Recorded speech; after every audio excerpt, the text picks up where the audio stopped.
انا متعاده نتسلي يا متاتي وهي الليل وذكر سلاتي بيستمع.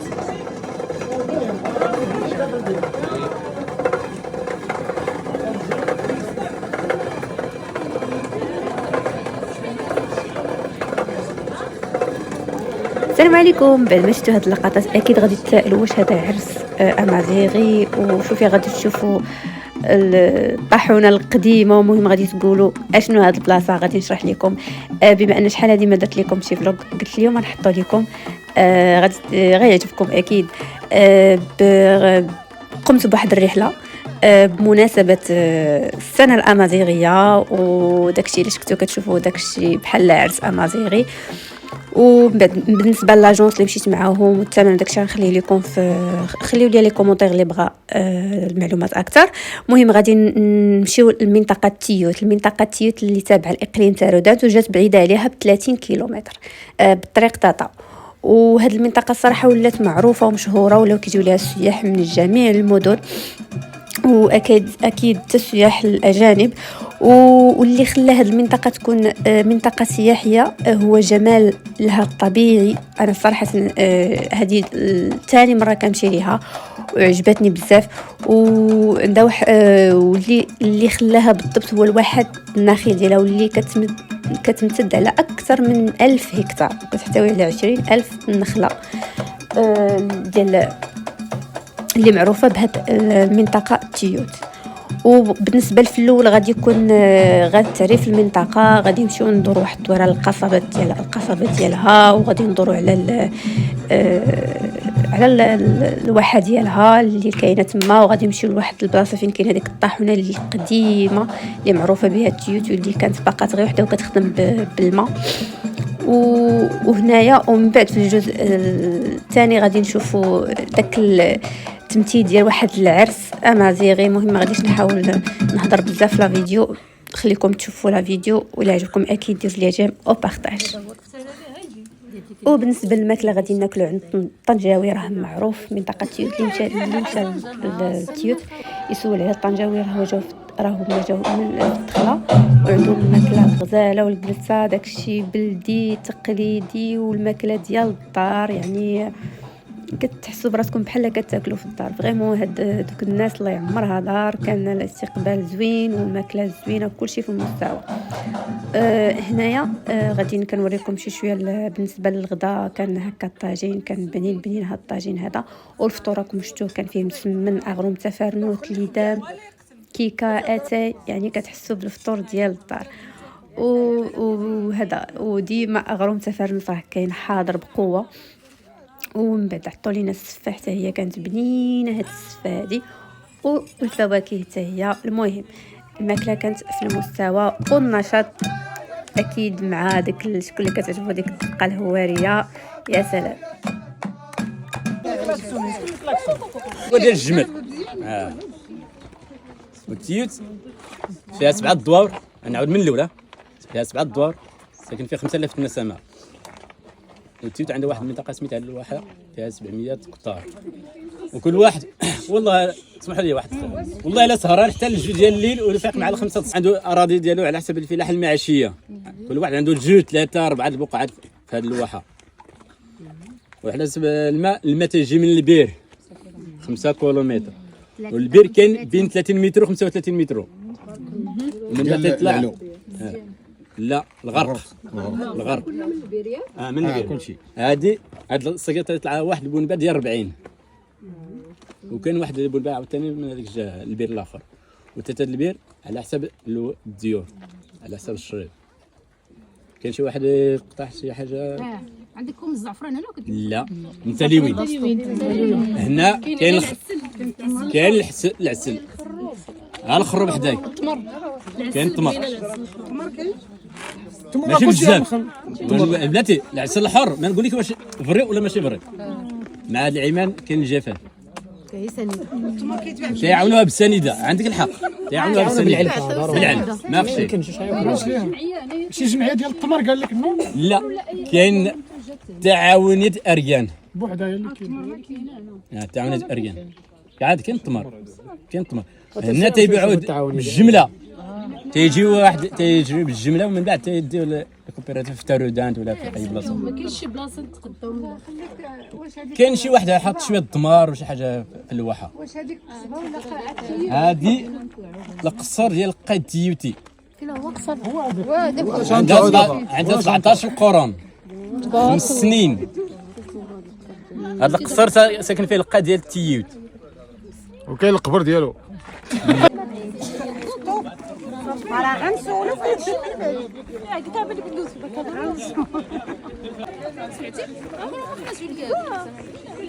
انا كيعرفوا لي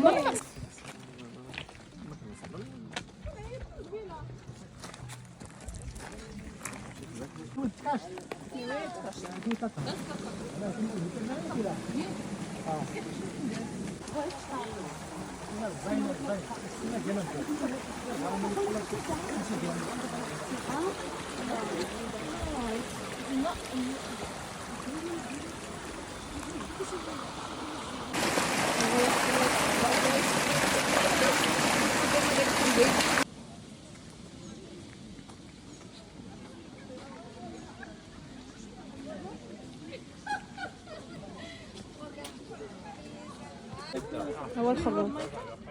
Yeah. You want it? Yeah.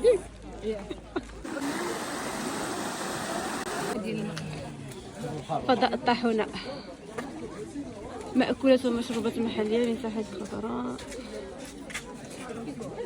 تعالي الطاجين عامر. بلاتي اجي تاكلوا اجي. قالت لي خاصنا ما نتفرقوش. واش كاين تما؟ كاين الطحينه ديال ما قال لك ما كيدور. يلا نشوفها.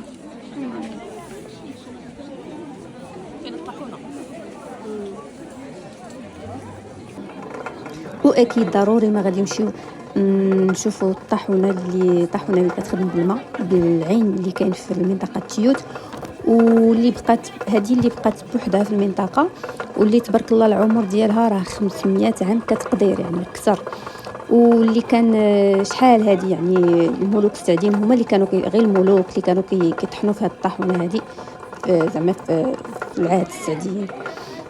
وهذا السيد هذا هو اللي دابا مقابل هاد الطاحونه. حتى هاد الطاحونه راه كانت غادي تمشي وهذا، ولكن عاود صوبها وعاود قادها ولات هي بوحدها اللي خدامه. ضروري تمشيو تزوروها، راه تبارك الله راه العمر ديالها يعني راه شي حاجه. هاد الطاحونه هذه يعني الناس المنطقه كيطحنوا فيها الشعير، كيطحنوا فيها الزراع، السميطه، اللي بغيتو.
هاي تلعب بكره هي زينة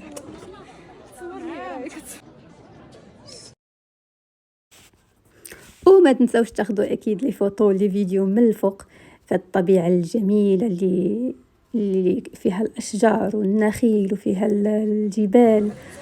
واحد المنظر غزال غزال غزال.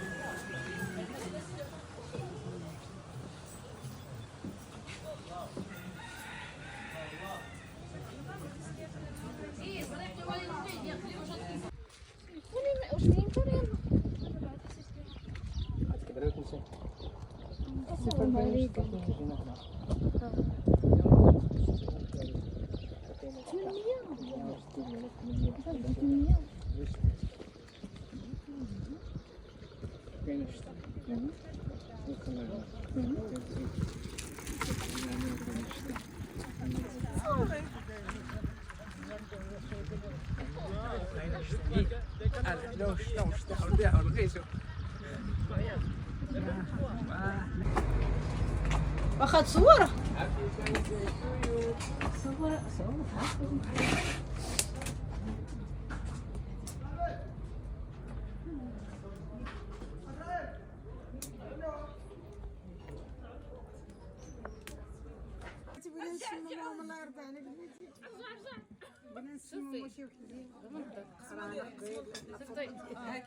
لا خلي خبزه عندك. ها هي طلعت لينا يا سلام على الطريقين باين يلا خذوا. هما عرفتها هما اللي بغيت ولا كيبان هذا داك الجروب اللي جاي.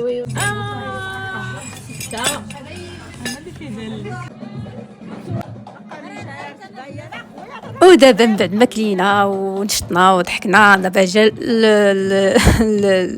الوقت ديال العرس الامازيغي القديم. المهم هذا العرس هذا راه قديم، كانوا كيديروه شحال هذه الناس. العروسه ما كانتش كتبان، ما كانتش كتكشف وجهها، ما كانوش كيشوفوها كاع الناس، ما كيعرفوهاش. يعني العرس كامل وهي كتكون مغطيه وجهها بهذا هذا كنسميوه اعبرق، وكدير هكا كدير الحبق من الفوق. المهم هذا اكيد هاد التقاليد هادو راه ما بقاوش، يعني دابا كلشي تبدل. كيكونوا البنات ولا اللي غيكونوا حاضرين في العرس هما اللي كيكونوا لابسين نقره وكيكونوا يعني وجههم باين، اما العروسه ما كتبانش. المهم غادي نخليكم مع لقطات. هذا كتمثيل فقط درنا حنايا باش تعرفوا اننا حنايا في الرحله. كنا جوج ديال لي جروب. واحد الجروب مشى للقصبه اللي حتى هي غادي نمشيو ليها، وهاد القصبه كذلك خصكم ضروري تزوروها في منطقه تيوت اللي العمر ديالها 19 قرون 19 قرن، اللي حتى هي كيمشيو ليها كيزوروها فيها تاكلوا فيها كدوزوا فيها النهار حتى هي زوينه. المهم بالنسبه للجروب ديالنا حنايا كنا في عند هذاك الطنجاوي تما فين فطرنا وتغدينا، والجروب الاخر كان في القصبه تما فين تغدى وتما فين كان الفطور.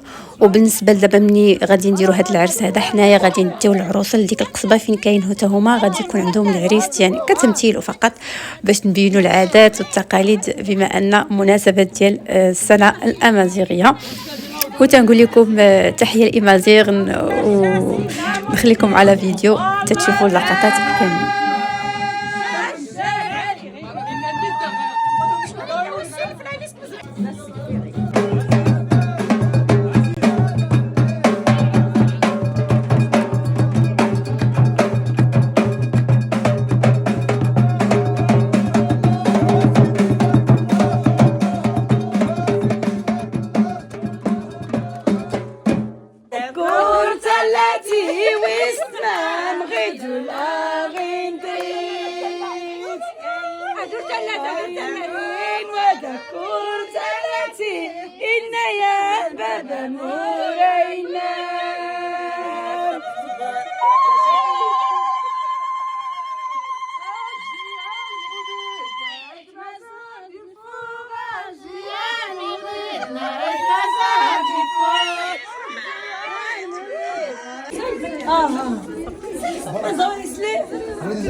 انا متعاده نتسليت يا متاتي هاي الليل وذكر سلاتي. وبما ان شحال هذه باش نديو العروسه لعند العريس ما كانش طوموبيلات ما كانش ترونسبور، دونك الوسائل النقل اللي كانوا ديك الساعات هما الحيوانات، يا اما كنديوهم على الحمار او لا كنديوهم على العود على حسب شنو متوفر.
المهم ما تركزوش على الجين والقميجه، ركزوا على اللبسه.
يلا حواش يلا يلا حواش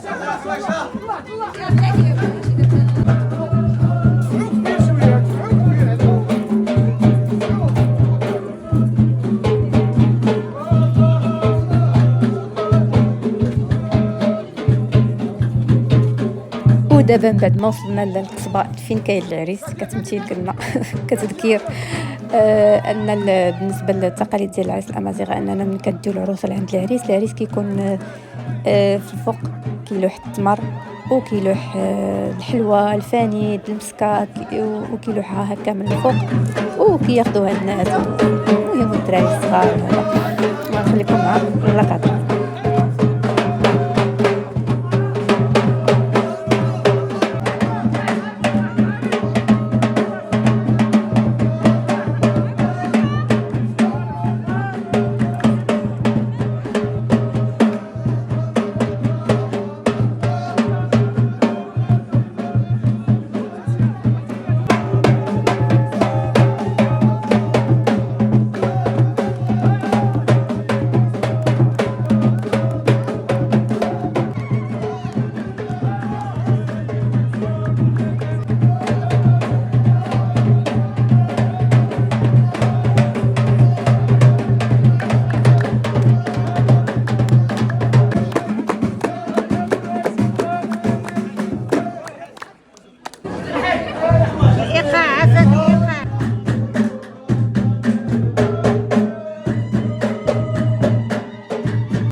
شحال الله ورا الحبل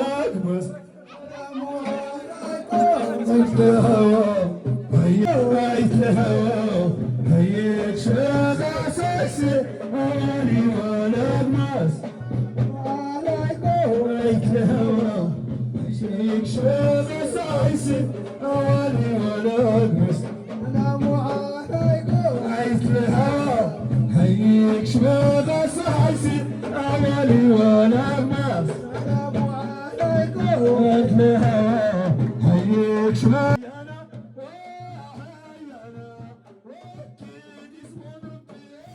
وبما ان السنه الامازيغيه وفي هذا النهار بالضبط كيكون معروف ومشهور اننا كنديروا العصيده واللي كتكون هكا مزينه باللوز ولا التمر ولا اي حاجه كنزينوها بها، وكنكونوا دايرين فيها واحد العظم، وهذاك العظم اللي لقاه كنقولوا راه عنده الزهر ولا عنده يعني زهرو زوين. المهم هذاك تقاليد فقط، وكيكون بزاف ديال الاكلات اللي نورمالمون كنديروا في هذا النهار ديال السنه الامازيغيه. كاين اللي كيدير عصيده، كاين اللي كيدير اوركيم اللي هي مجموعه.